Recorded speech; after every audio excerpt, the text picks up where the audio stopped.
है जहां online betting app gang का बड़ा खुलासा हुआ है, जहां एसटीएफ ने 6 शरारती ठगों को गिरफ्तार किया है। 4 लैपटॉप और 22 फोन, नेपाली पासपोर्ट बरामद किए गए हैं। स्कूलों को धमकी भरे मेल भेजने से पूरा ये मामला जुड़ा हुआ है। रिकवरी मेल में इस्तेमाल करने वाला फोन बरामद हुआ है। सूरजपुर थाना क्षेत्र में आरोपियों पर केस दर्ज भी कर लिया गया है। ये बहुत बड़ा खुलासा।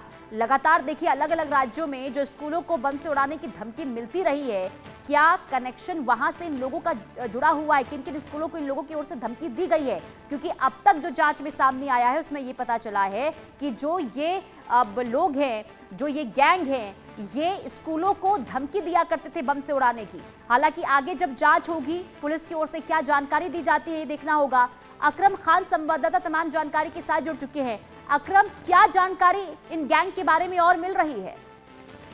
बिल्कुल, देखिए जो तस्वीरों में आप देख रहे हैं ये ग्रेटर नोएडा के सूरजपुर थाना इलाके में एसटीएफ का ऑफिस है, जहां से इन सब की गिरफ्तारी हुई है। और सबसे बड़ी बात यह है कि जितना धमकी भरे मेल भेजे जा रहे थे स्कूलों में, वो सबका जो थ्रेट ईमेल है वो इनके पास से रिकवर हुआ है। मोबाइल से तमाम चीजें बरामद हुई है जो ये थ्रेट भेजते थे स्कूलों का। इसके अलावा ऑनलाइन बैटिंग ऐप की पुलिस को इनपुट मिले थे, जिस आधार पर पुलिस ने छापेमारी करी। इनके पास से जो मोबाइल है 22 और कुछ पासपोर्ट हैं वो बरामद किया। और सबसे बड़ी बात यह है कि इसमें जो 6 लोग हैं, इनमें कुछ नेपाल के रहने वाले हैं, जबकि कुछ दिल्ली और गाजियाबाद के रहने वाले हैं। तो पूरा एक बड़ा गिरोह था जो ये काम कर रहा था और लाखों करोड़ों रुपए की ठगी इन्होंने की है। जो विदेशी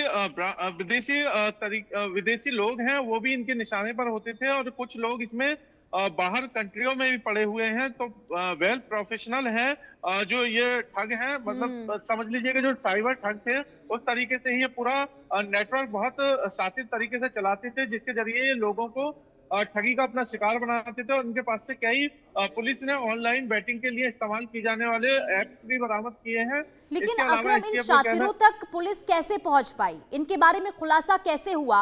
और जो अब जानकारी ये मिल रही है कि स्कूलों को धमकी दिया करते थे, जो हाल फिलहाल में कई स्कूलों को धमकी भरा मेल आया है, तो क्या उनमें इनका भी नाम है क्या?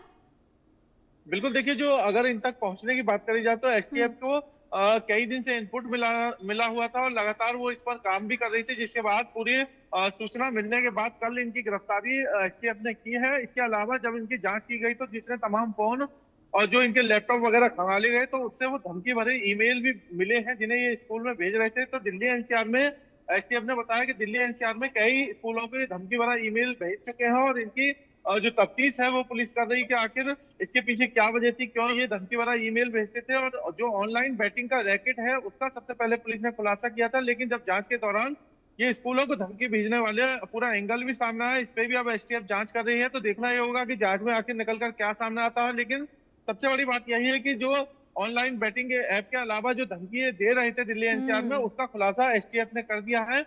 जैसा कि मैंने बताया कि कुछ लोग इसमें नेपाल के काठमांडू के रहने वाले हैं, वही इसके लीडर थे, वही अपने नेतृत्व में इसका पूरा रैकेट चला रहे थे। तो ये तमाम पुलिस की, यानी कि अकरम ये कह सकते हैं कि एक तरफ लोगों के साथ ये ठगी करने का काम करते थे, दूसरी तरफ लोगों को धमकाया भी करते थे। जो स्कूल में मैसेज भेजे गए, बम से उड़ाने की जो धमकी दी गई, लेकिन क्या ये सिर्फ 6 लोग हैं या फिर इनका कोई बड़ा नेटवर्क है? क्या अब तक पुलिस इनके बारे में बता पा रही है अकरम? देखिए एसटीएफ का यही कहना है, जो जांच है वो अभी एसटीएफ कर रही है। एसटीएफ ने ही इनको गिरफ्तार किया है और एसटीएफ का कहना है कि जो अभी 6 लोग गिरफ्तार ये किए गए हैं, इनके पास से जो सामान बरामद हुआ है तो इनके तार नेपाल से भी जुड़े हुए हैं। इसके अलावा और भी लोग हैं जो जिनसे ये जुड़े हुए हैं और ये पूरा कॉल सेंटर चलाने वाले थे। पूरी प्लानिंग थी जिसके जरिए लोगों के साथ और बड़े स्तर पर ठगी करते। तो उस कॉल सेंटर से आके कौन कौन लोग जुड़े हुए हैं इसकी भी एसटीएफ जांच कर रही है, क्योंकि एसटीएफ जब जांच करती है तो देखिए सारी चीजें सामने निकल कर आ जाती हैं और इसी को लेकर वह एसटीएफ की कई टीमें लगातार लगी हुई है।